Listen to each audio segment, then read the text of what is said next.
Good morning. We reached a plea agreement in these cases for time. The cases we'll be pleading today are the 3 injury to a child cases. The state will ultimately be filing after the pleas taken dismissals in cause numbers 0415, 16, 17, and 18. Those are the cases that were originally presented to our office. They were re-indicted then as these third-degree felony injury to a child, so they arise out of the same set of circumstances.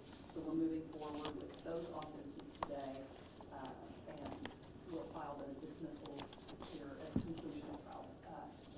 The conclusion of the docket. Okay. And Mr. Wood, I'm assuming that's your understanding as well? Your Honor, that is our understanding, based on our conversation with the prosecutor. Okay.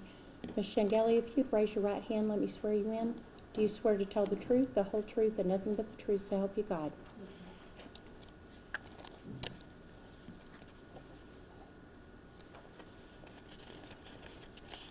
All right, Ms. Schengeli, you have been charged in 241156022 with injury to a child. The range of punishment for such an offense is 2 to 10 years in TDC and a fine not to exceed $10,000. In 241156122, you've also been charged with injury to a child, and the range of punishment is the same.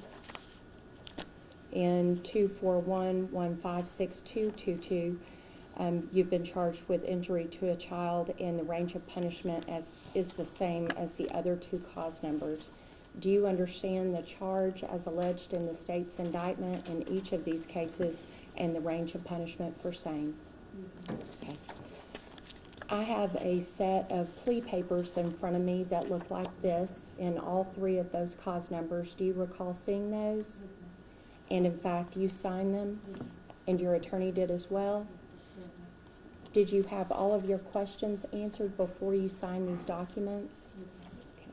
Do you understand everything about what you're doing here today? You understand that by signing these documents and entering a plea today that you're giving up certain rights, including your right to plead not guilty, your right to have a jury trial, your right to call witnesses and cross-examine witnesses, among other rights. And are you also aware that if you're not a U.S. citizen, that your plea of guilty could be used against you for deportation, denial of naturalization, or exclusion of admission from the United States? And Mr. Wood, is there any question about your client's competency? No. And do you believe she understands what she's doing here today and the consequences of entering these pleas?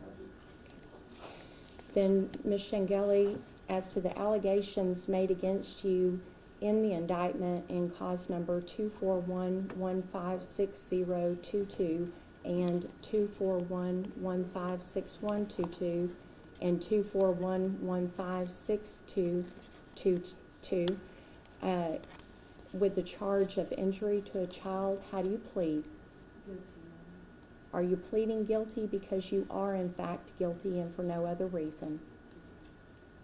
Okay. Make sure that you speak up to where the court reporter can hear you, okay? And has anyone pressured you or forced you into entering these pleas today? No. Okay. Then I'll find that your plea has been freely, knowingly, and voluntarily made. State? States 1, the plea packet with signed waivers and admonishments. States 2, the stipulation of evidence, and States 3, the discovered compliance documents. Motion. Okay. States 1, 2, and 3 will be admitted without objection. I find that they provide a sufficient basis in each one of these cause numbers to support your plea of guilty, and will find you guilty in each one of these cause numbers for injury to a child. And what is the state's recommendation on punishment? Your Honor, in each case we recommend 6 years confinement in the institutional division to run concurrently. That's our understanding of the recommendation. Okay.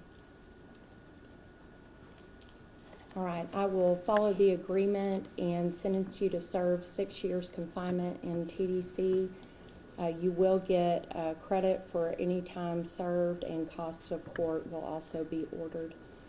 Is there anything further on these cause numbers? Not from the state, Your Honor. No, Your Honor. Okay. Then we'll be in recess on this case.